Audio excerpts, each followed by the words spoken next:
welcome to the stage, Mike Zakarian.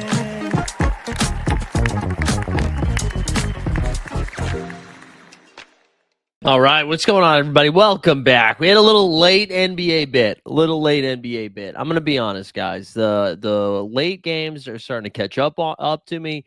Not only are the late NBA games starting to catch up to me, but our 40-plus City League game was started at 9:15 last night. So by 11:15, I was finally on my couch with ice on my back and ice on my ankle. It was like my neck. My back. It was like that. It was that kind of energy last night. So we didn't do the 9 a.m. show. We pushed it to noon. We gotta head on some other things. So I apologize if it's a late start for some of you. Although, hey, listen, maybe it's not all about East Coast. You know, maybe the West Coast were like, we wanted a 9 a.m. start. So West Coast bros, this is for you. If you're watching over on the X, hey, what's up? Come over to YouTube. I feel like I just sound like we're still over. Hey, what's up? Yeah, love a late start. There we go, Taylor. We had 2 games last night, and the home teams are refusing to win. They are quiet quitting. They are protesting. They are not interested in victories. They are out there waiting to get on the road so they can get some W's for them. We had the Pacers. We had the Timberwolves, Warriors, which, good Lord, that was some gross stuff.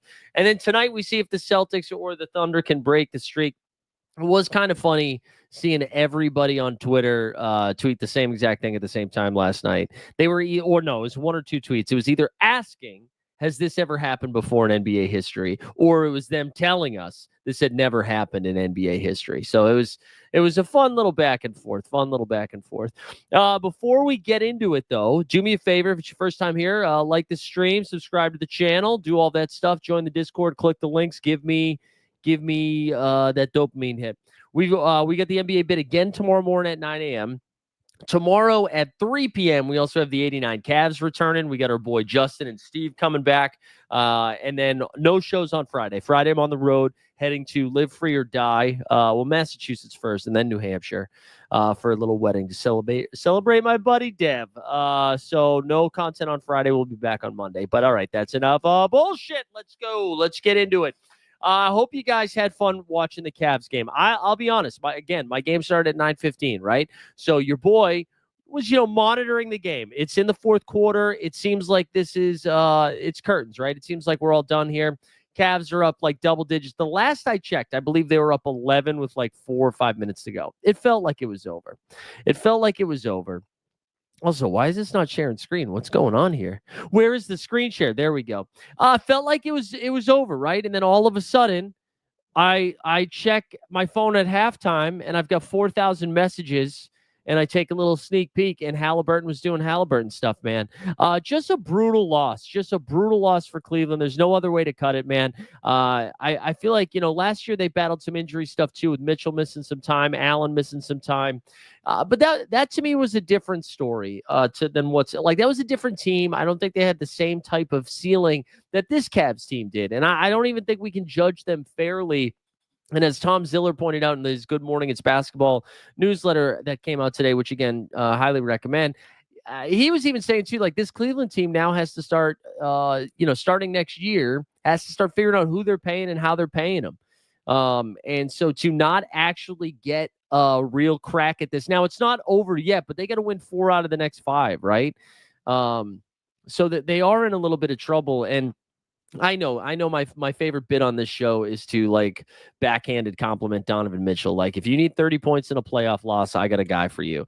Donovan did everything, man. He did everything last night. There will be no slanderous takes from me. He kept that team alive and well. I mean, no Garland, no Mobley, who else am I forgetting? DeAndre Hunter, right? It's just really tough to even compete. And then to come out with the intensity they did. I mean, that first quarter, they were humming, man. And I actually said this in our Shot Tank Discord chat with our Jeb and JBB and TSC. I was like, yeah, but how sustainable are these Max Strus and Sam Merrill threes? Like, yes, they're going down now, but they are so reliant on Donovan Mitchell just getting to the rack, time and time again, getting to the free throw line. And granted, he did it, but you could see, I mean, he was exhausted. When you go back and watch that fourth quarter, he was very tired. He was very tired. But look at the stat line from Spider-Man, 48-9. He had 4 steals, only 5 turnovers for considering how much he was initiating offense, and he shot 50% from the field. Again, the three-point ball's not falling for him. 17 for 21 from the line. Ty Jerome, man, who we spent the last couple of weeks really pumping it up. He just kind of no-showed in this one, and it was a tough. Finally got the start, played 28 minutes, and he missed 13 shots, 1 for 13 from the field, 0 for 4 from 3. He was a -5 out there. Max Strus, who did put up numbers, also a -14. He had 23 and 8. But the story, man, is the Pacers coming back down. Like they put on their Reggie Miller jerseys down. What was it, 7 with just like a little bit of time left? I actually I tweeted out a stat, let's be honest, I retweeted somebody else's stat last night, and let me grab this here just so I can get it. Here we go. It's from Jamal Collier. Jamal Collier, who covers the NBA for ESPN, says a stat from ESPN research: since 1997-98, teams are 3 and 1,640 when trailing by 7 in the final minute of the fourth quarter /OT. 3 and 1,640. The Pacers are 2 of those 3 this postseason. Like in the last 2 weeks, they've done both of them. They did it to the Bucks, then they went ahead and did it last night to Cleveland. And they got this man without like an insane Haliburton game, right? I mean, Hallie was fine. 19 and 9. The story, though, was the offensive rebounding there down the stretch where you saw Aaron Nesmith come in on a missed free throw, throws it down. Shout out to everybody that's still fired up about their Aaron Nesmith stock. I mean, that was great. And then the other one was Haliburton at the end, right? So he gets to the line, down 3. I'm sure everybody saw this by now. Down 3, hits the first one, misses the second one. Ball gets tipped up in the air, and like a true shooter, he grabs the rebound, sprints to the three-point line, gets him on the step back, knocks it down, and that's curtains. And they win this one 120-119. Now, I'm Team Pacers. I was a big fan of them. I thought this was going to be a very long series. I picked them over the Bucks, and then said Cavs in 7 in this one. I was not surprised to see them win one of these 2 games. For them to go back down to Indy up to, I mean, they just have to be feeling great right now. They're relatively healthy. Like, they haven't had a good Siakam game either. Siakam only had 12 in this one. 12, 6, and 4. And just was kind of out there, But Miles Turner had a great night. He had 23 and 8. He had 5 blocks as well. Andrew Nembhard, man, you want to talk about dudes that show up in the playoffs? This is the second straight season we've seen Nembhard just ball out when it comes to the postseason. I don't know what it is about him. The defense is going to translate from regular season to postseason, but the offense, man, again, knocks down 5 for 13. But the 13 dimes in this one almost had, it's like a Draymond Green stat line: 13, 13, and 7. Did have 8 turnovers, not great, Bob. And then Benedict Mathurin, who again, that was like one of in our previews when we were talking about who's going to be the dude that can assert themselves a little bit off the bench that's not named Tyrese, or not from the starting 5 for the Pacers. And Mathurin, I thought, had a nice matchup, and he had 19 in this one too. Just a lot of physicality from him. So yeah, man, Indiana 2-0, 2-0, heading back home now, 2 wins away from the Eastern Conference Finals, and they got to be feeling pretty good. I would be concerned. Mobley, the Garland turf toe thing is brutal, and my guess is that, I think they play again on Friday. Let's look at the schedule really quickly. Do they play again? I mean, on Thursday, or does it get pushed to Friday? Okay, so they don't play again until Friday. So maybe they get him back, but it's the reporting around Cleveland was not awesome. The reporting, they did a good job, but not awesome in the sense that it didn't sound like they were super healthy. And I don't know if it was gamesmanship, waiting until the very last minute to rule them out, but not great. Yeah, I don't really know what to make of it. I just kind of feel bad for Cleveland fans. I mean, you work so hard all season long, and then to just it's one thing if you just straight up get beat in the playoffs, right? And there's something to be said. You shouldn't be blowing a 7-point lead with that much time left. You should have won that game. They absolutely should have won that game. But it's because they were pressed a little bit and were, playing massive minutes in this one. But to be the best team in the East. What do they have? 64 wins and then not get the chance to like actually see how you match up in the playoffs. Again, if they just straight up beat you, they beat you. There's nothing you can do. But to not really feel like you're getting a fair shot at it, and I know the injuries are a part of the game, but to be missing 3 of their rotation guys, the defensive player of the year, a fringe all-star, and then somebody that was in the 6th man of the year conversation until he was traded.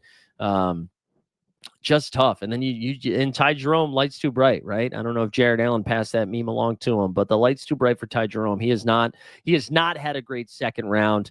Strus was playing as well as his hair. Like, he's been shooting the ball really well.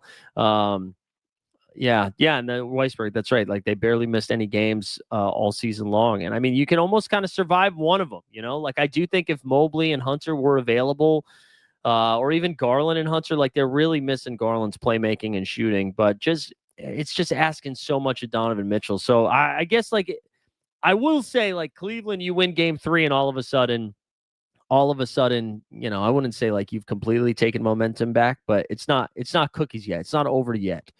But just brutal run out for them. But congrats to Indiana. Tyrese Haliburton continues to be also a clutch player of the year. I mean, he just hits these shots, man. He seems to be in the right place at the right time and making the right play.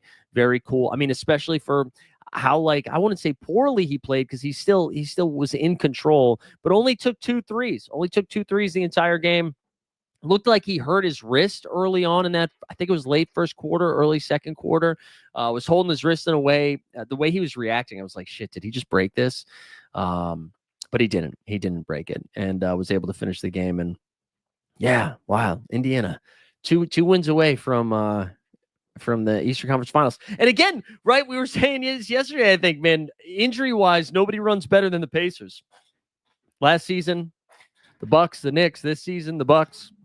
The Bucks again. The Cavs. So congrats. 2 wins away. And they get to take on the winner of the Knicks Celtics, which, if you look at New York Twitter, yeah, Weisberg, that's what I was saying about Mathurin. I thought he was like one of their bigger advantages. But all right, let's do the second game. I don't think there's too much more to say that. Weisberg, turn your headphones up, buddy. We already did it. We already shouted them out. Let's go to the other game. So the Warriors, this game was, you want to talk about dog shit, man? This is not a fun game to watch. Steph Curry, maybe the most fun basketball player to watch in basketball. He gets hurt. He only plays a couple of minutes and then is out. We'll save that. Is Golden okay? This is what we're going to talk about. Is Golden State really good at defense, or did the Lakers trick us into thinking Minnesota is awesome? Minnesota has not shot the ball well. They are doing the opposite of what Buddy has done in their last 2 games. In that closeout game against LA, they were terrible. And then in last night's game, man, you just look at this. Like, they 20-18 first quarter, fine. They got outscored by 15 in the second quarter, and it's not because it was a high-scoring quarter. It's because they scored 11 damn points. 11 points. That's unacceptable. How does that even happen? How does that 11 points? I'll show you. It's Anthony Edwards not making a field goal. Michael Jordan, if Michael Jordan doesn't make a field goal in the first half, that's probably a bad sign. I do think it's kind of tough too, man, to be fresh off of that clip that went around. That, again, I thought the clip was cold. I loved it. I loved that Ant brought it up, but it is a tough scene where you bring up how you're excited to show Steve Kerr that he made the wrong move.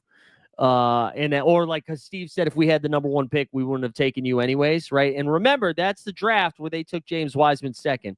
Did you know? Here's the ESPN stat for you. James Wiseman and Anthony Edwards both made the same amount of field goals in the first half in last night's game. 0.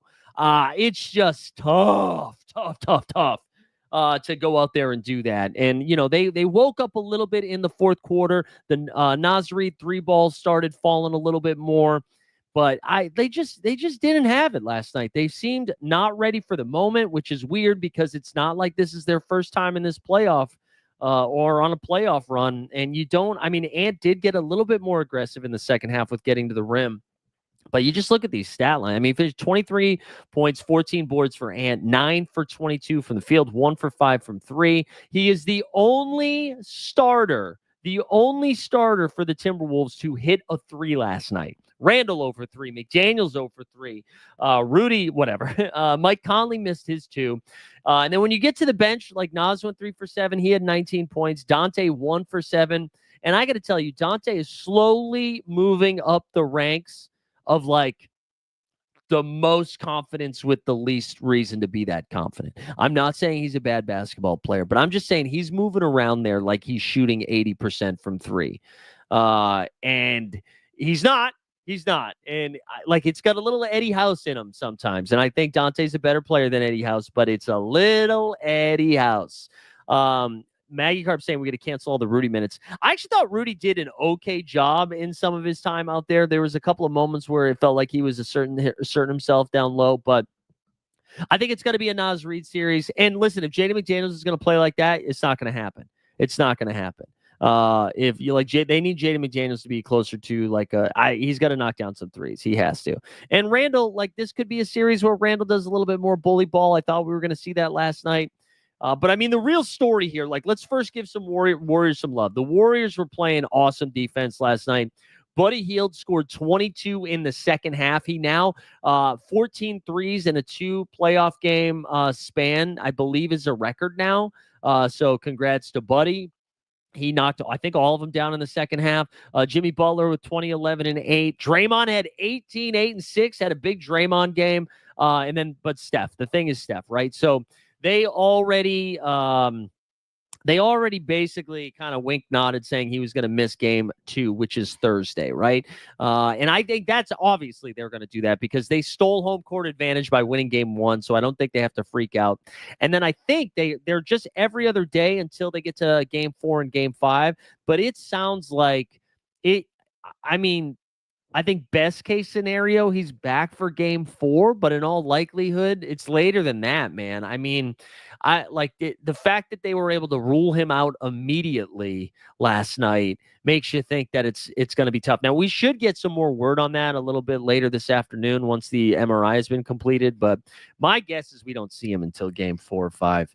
I think he misses at least 2. So it's not all doom and gloom, I guess, for Minnesota, but Steph was barely played last night. I was pretty disappointed with the Timberwolves. And again, it's just one game. They still have home court advantage. You can argue they're not going to shoot this poorly again, but I don't know how you let this game go, you know? Like we're talking about with some of these other series where like Houston, you lose the game without Jimmy and then you lose the next game because of free throw, like you're giving games away. And I think when you don't seize on opportunities like this shit comes back to bite you. And that's why, that OKC Denver will have to monitor a little bit more closely as that series gets later. Like when you give away a game, you're just making things so much harder. And you can be like, well, we're the better team and we have home court advantage and all of those things. But like, it's not as long of a series as you think it is, Now this team you got to beat them 5 times instead of 4.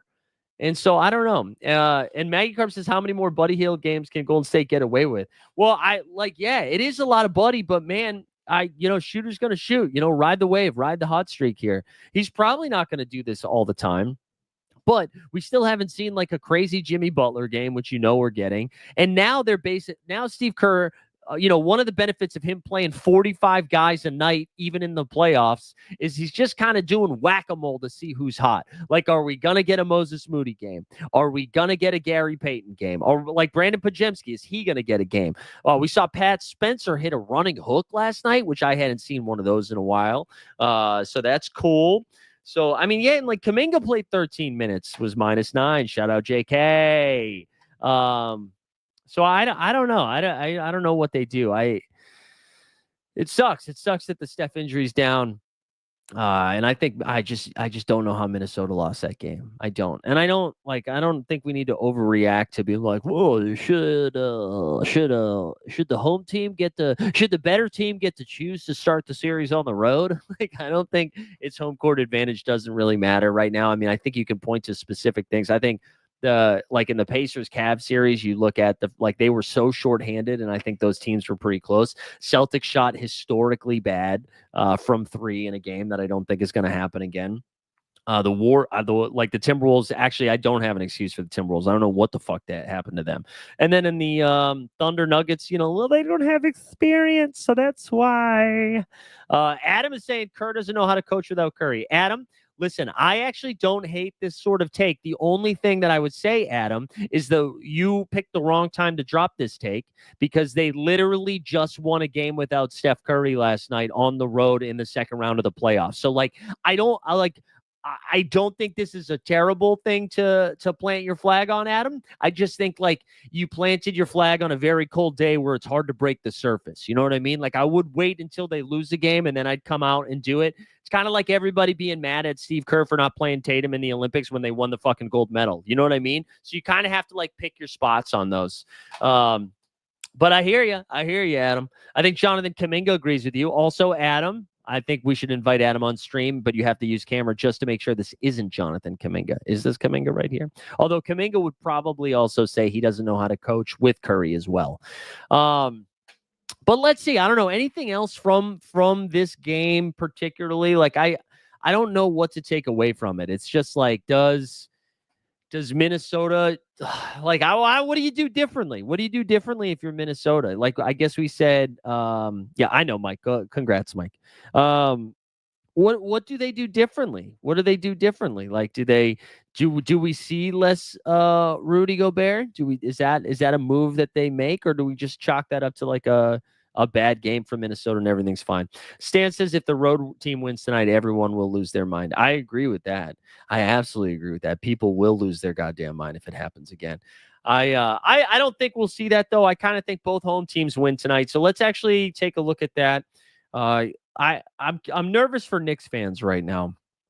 And I say that just because of how they reacted after game one. And I guess because everybody picked against them, I understand it a little bit. But man, the Knicks fans were losing their damn mind on Twitter. Oh yeah, we'll see how tough are they now. Timeline's pretty quiet. Turtle, Jerry Ferrara, that was my favorite. Timeline's very quiet. I mean, what happens if you guys lose 4 straight now? Why set yourself up? I guess as a Red Sox fan, someone that has gone down 3-0 a couple of times and come back, and have also blown some leads too. I think and as a Celtics fan who has blown multiple 20-point leads, I think it's important not to victory lap too early, because it just ends up looking bad. We got Celtics double-digit favorites tonight and OKC double-digit favorites. So if you guys remember, for game one, Celtics were favored by 9.5. The Thunder were favored by 9.5. Vegas said, hold my beer. Now the Celtics are favored by 10.5 and the Thunder are favored by 10.5.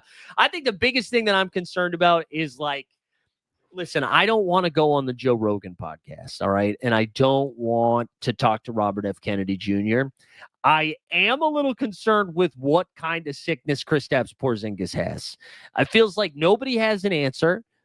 Historically speaking, some of the best doctors in the world are in Boston. So I'm assuming they're tied to the Celtics and they have access to some of this healthcare. I don't know why we don't know what's wrong. It knocked him out for 3 weeks, right? He missed 8 games during the regular season. He came back, seemed okay. In the Orlando series, only had really one good game. I think it was game 2 where he put up a double-double with no Jason Tatum. I don't think has hit a 3, or has maybe only hit 1 3 in the playoffs, something like that. And I'm a little bit nervous. I guess the reporting around it was yes, sometimes he just has to deal with insane fatigue and respiratory stuff.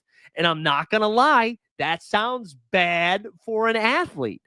So I'm a little bit nervous that this could be a long-standing thing. Now, luckily, for the Celtics, the Knicks aren't really interested in a ton of defense. So I do even think with a 70% Porzingis, Celtics should still be able to get by them.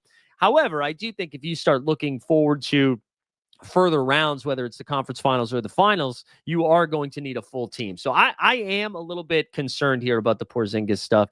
And then, looking at some of JB's, stuff Jaylen Brown is still putting up numbers. I think he's still fine defensively. He doesn't seem like he has that same oomph when he's going to the rack. But I guess what you see from the Celtics tonight is probably not shooting 15 for 60 from three.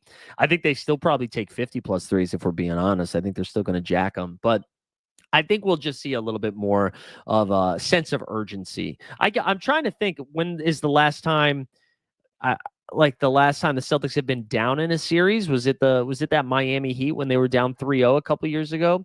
Because last year, I think they lost one game in the first round against Atlanta, right? I think they went back to Atlanta 1-1 or is 2-1, something like that. They lost one game to the Cavs.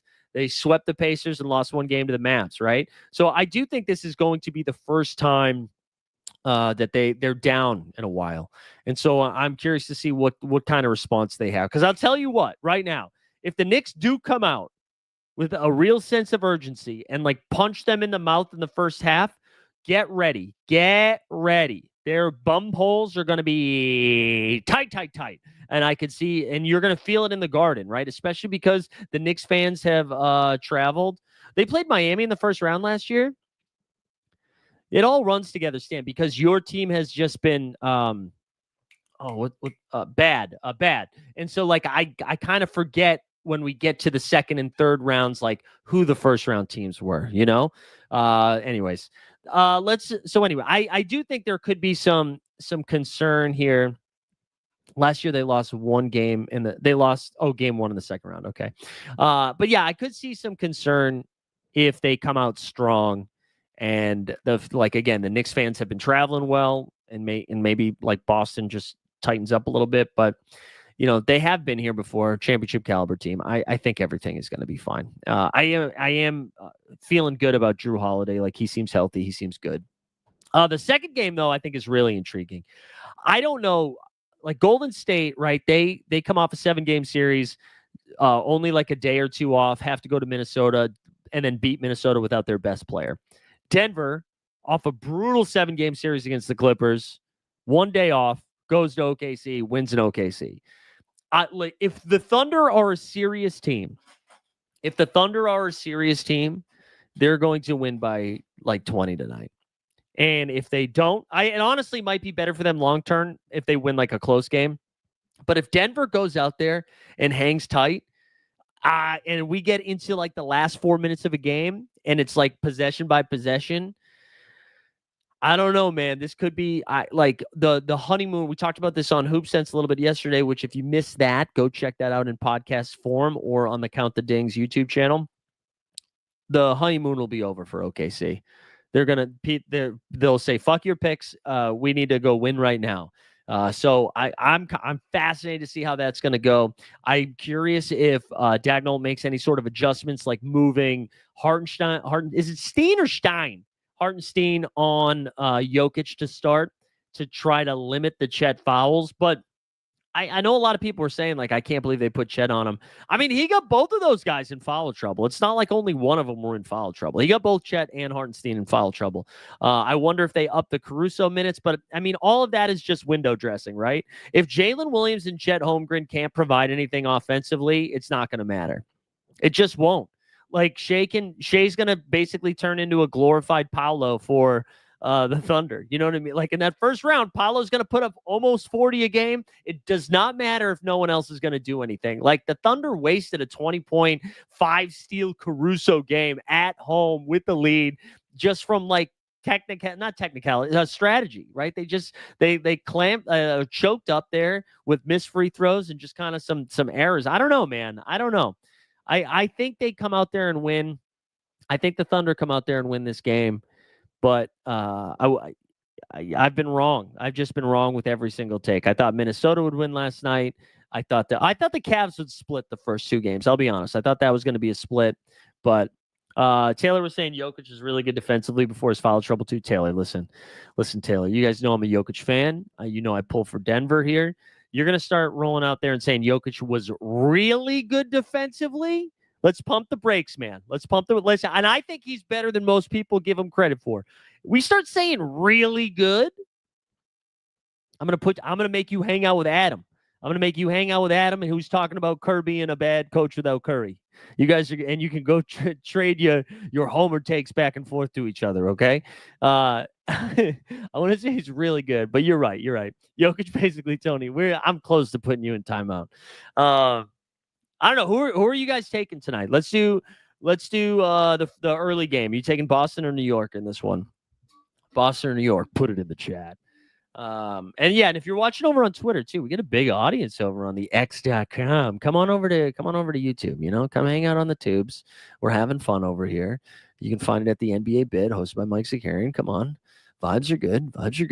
I think I'm going to take Boston. I actually don't think it's going to be that close. And then I'm going to take OKC. And then I hope it's not going to be that close just for OKC fans. Like, I want you guys to feel okay. Because if Denver wins game 2, good Lord, it's going to be dicey. And then let's look at the rest of the schedule here, because it's kind of we get one game on Thursday. So Golden State, Minnesota is the Thursday game. Cleveland got an extra day off, and then Boston, New York will get an extra day off. So we'll go Cleveland, Indy on Friday, OKC, Denver on Saturday. Also on Friday. And then Saturday, Celtics, Bing Bong, Minnesota, Golden State. Sunday, OKC, Denver, Cleveland, Indiana. But man, I'm getting excited. These are fun series. I'm trying to remember. Like, outside of the, Stan loves Miami Heat and Joker rocks Memphis Grizzlies, these playoffs have been great. Like, even and the Magic too. Let's talk about the Magic as well. But even like that Lakers Minnesota series, which was only 5 games, awesome games, right? All of these games in round 2, outside of last night's rock fight, have been fantastic. Like, this has just been a great start to the playoffs. Sometimes I remember last season I'd mail it in a little bit. I'm like, I'm not going to stay up for the late game. These series are trash. It's not the case this year. I'm like very excited about these series. It's been a lot of fun. We also, are messing around on Splash Sports tonight if you want. We got some contests going on. We've got a little bit of something for everybody. We got a little $10 double entry if you want to get into that one. We got a $25 single entry, and then we get the $5 big boy that we're doing over there. So come hang out on Splash Sports if you'd like. I'll refer a friend. I'll share a link, drop that in the chat. Come hang out on Splash Sports, though. Having lots of fun over there. And then I don't know, any other like big news related things. I can't remember. I think the Giannis stuff had already been. I think we already kind of talked about the Giannis stuff yesterday, right? Did that info drop before the show about like what teams that he'd want to go to? And of course he said like, oh, what about Miami or like New York or LA? Yeah, congrats, dude. Thanks for being creative. Say Utah, you coward. Say Utah. I think the MVP is either tonight or tomorrow night, right? That's the other thing, man. When Shea gets announced as the MVP, the Thunder can't be down 2-0. They can't. I think it's tomorrow night. Let's Google it. Let's Google, when does the NBA MVP get announced? Here we go. Tonight, May 7th, baby. It's tonight. Oh my God. Can you imagine? They give Shea the MVP, and then Jokic goes out there and wins game 2 with like a 45, 20, and 20. Whoo! I know it's it's a regular season award. I get it, but still. Also, for those waiting, we have an Old Man Hoops update. Our 40-plus team is now 5-0. 5-0. We beat another undefeated team last night. It was insanely physical. I'm so sore. I am so sore. I iced for like 30 minutes last night. I've iced already this morning. It's my back and my ankle. It is bad news. I've got some fun stories for tomorrow's 89 Cavs show. I'll save most of them, but there was a guy on their team that lost his mind, so much so that the ref during a timeout came over to us, not to yell at us, but he was just like, hey, I wouldn't interact with that guy. And he was just like, oh, I don't know. He's got a crazy look in him tonight. That was not, and it wasn't like, hey, you guys got to keep it down. Like, don't start. He was just, he was nervous for us. He was nervous for everybody. But 5-0, baby. 5-0. Only only like 4 games left in the regular season here before the playoffs. So trying to, what is it, 70 Miami Dolphins? I don't know what year it was. Trying to go undefeated. That's where we're at right now, 40 plus. That's why we had to start at noon today, though, because your boy's walking funny today. Even the dog is like, you all right, dude? You want me to just piss inside today? How are we doing in threes? Yeah, honestly, only got a couple up last night. Only knocked one down. I think it was 1 for 3. We didn't get a lot of shots, man.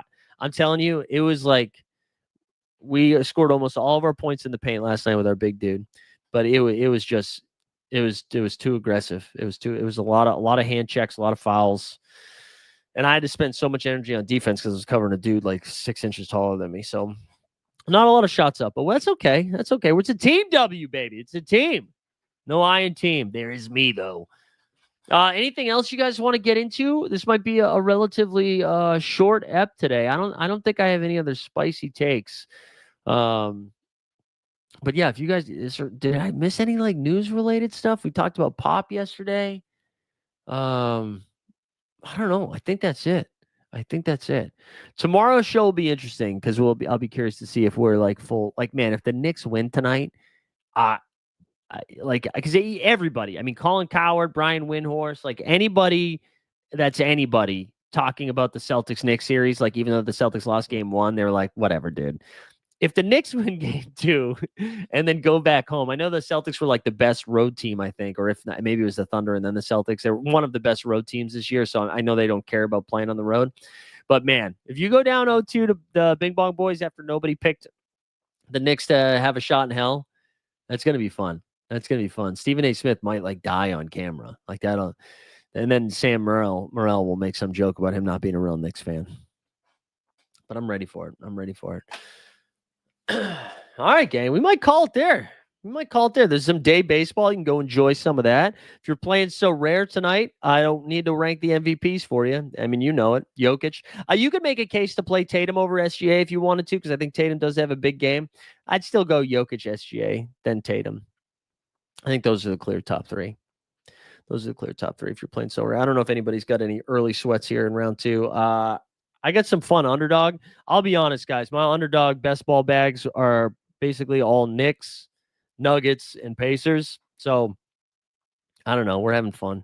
Is Chet safe? Yeah, I think you can still play Chet. I actually, like, listen, if you think the Thunder are a serious team, I don't think this is the best matchup for Chet, but if you think they're a serious team, Chet and J-Dub are going to bounce back tonight.